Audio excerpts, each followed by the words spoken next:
Why did the British Empire decline? The answer isn't simple, but one thing for sure is, the First and Second World Wars left Britain weakened and less interested in its empire. Also, many parts of the empire contributed troops and resources to the war efforts and took an increasingly independent view.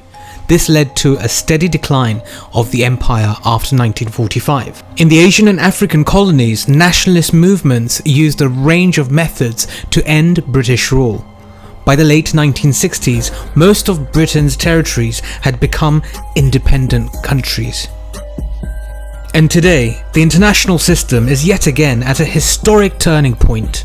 As Asia continues its economic rise, 2 centuries of Western domination of the world, first during Pax Britannica and then with the arrival of Pax Americana, are coming to an end. The West is losing not only its material dominance, but also its ideological leadership. And tonight we'll discuss why we will see the collapse of the United States of America in our lifetime.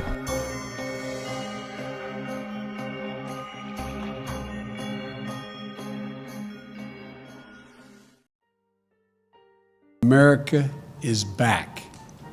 America is back. Diplomacy is back at the center of our foreign policy. That's why yesterday the United States and Russia agreed to extend the New START treaty. The reason why I believe the US empire is collapsing is due to 3 main reasons. Firstly, despite all the pressure from the United States, Iran has come close to enriching uranium to the level beyond which the possession of nuclear weapons begins. Iran is on the verge of joining the club of nuclear powers. My fellow Americans, today I want to update the world on our efforts to prevent Iran from acquiring a nuclear weapon. Secondly, despite all US pressure, China is very close to integrating Taiwan. This means the collapse of the unipolar world under the auspices of the United States, and they can neither stop nor reverse this process of China's expansion. 是祖国统一的最大障碍，是民族复兴的严重隐患，以和平方式实现祖国统一，最符合。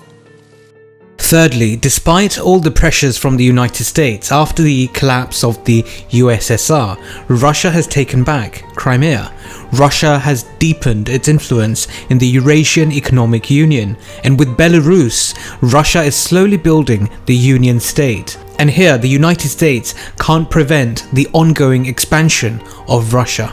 So you see folks, the United States isn't expanding, and today it can't even preserve its dominance. The effort to salvage the 2015 Iran nuclear deal resumed in Vienna today, only to have the meeting end an hour after it started. While Russian officials say the meeting was constructive, they, along with the European Union, are voicing concerns about the negotiations. Last week, European officials called Iran's demands unrealistic and accused the nation of stalling to advance its nuclear program. The Iran deal split the US establishment so strongly that there's a threat of a decrease in influence over Israel and Saudi Arabia, as well as the European Union. Biden's low and declining approval ratings threaten the return of Donald Trump, whose representatives have already said that they will immediately cancel the nuclear deal with Iran if they come to power. The EU is against this idea, which means the European Union is likely to distance itself from the United States in the near future. I believe this will happen, and the way it will happen is through the rise of anti-American nationalists within the European Union. These forces will grow stronger. They are already there.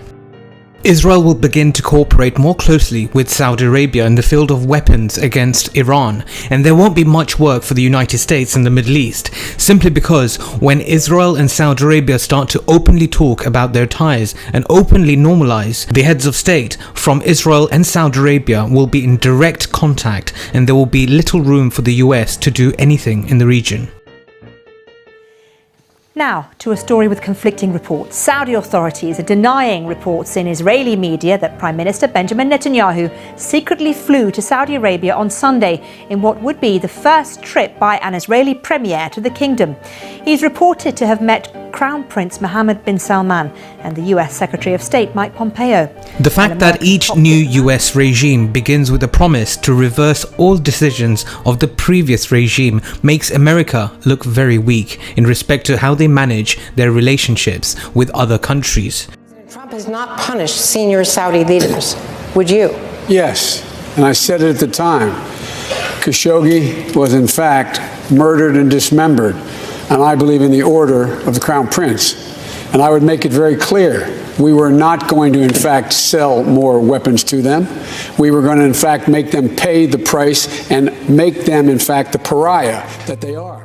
And this is one of the reasons why Iran is very relaxed about the nuclear talks in Vienna, because Iran knows the US today is seen as a nation which cannot be taken seriously, and the countries who are party to the nuclear deal don't trust the United States. So they are relaxed about the Iran deal, which buys more time for Iran to get closer to its nuclear goals. The whole tragedy for the United States is that they can't stop the decline. The decline will continue and will evolve and eventually eat up US dominance. This is a strategy of small steps. When there's no reason for the United States to react with all forces as it once did with late leader of Libya, Muammar Gaddafi, when he decided to deal in gold and silver instead of US dollars. Americans also reacted against Saddam Hussein when he decided to deal in euros instead of dollars. But those days are gone because bigger players are now in the market. China has already introduced its own version of electronic money, and they'll market their model in the upcoming Beijing Olympics. The United States is well aware of their decline and they are frantically trying to prevent it. However, all attempts to prevent the strengthening of American adversaries like the Taliban or the Houthis have failed. I gave you 3 signs of the decline, but having thought about it, there may be a 4th: the failure with North Korea. According to Uncle Kim Jong-un, nuclear construction is in full swing out there. North Korea and Iran are not stopping their nuclear ambitions. The US economy is in crisis. The crisis is aggravated by an epidemic, and these two things will continue to divide the Americans until America splits into different countries. What began with the conquest of Hawaii and the Philippines more than 120 years ago and later produced history's most powerful empire has now become absurd in terms of its size, exorbitant in terms of its costs, and irrelevant in terms of its aims. When America finally collapses, we will see great division inside the country and definitely a birth of a new nation.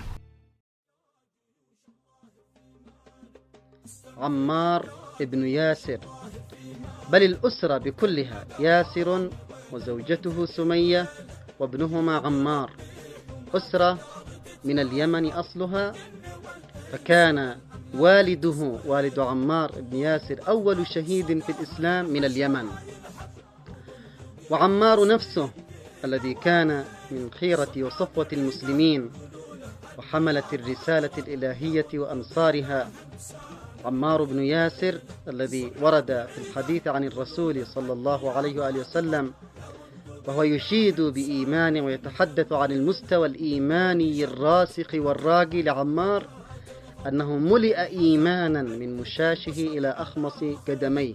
دون سلمان ياله مننا مهرب حتى ملوا في بطون الأرض ناتل، هذا اليمن من تجاهنا في قد جرب، المعتدي الغبي يبشر بتنكيل، صنعاء بعيدة قولوا له الرياض أقرب.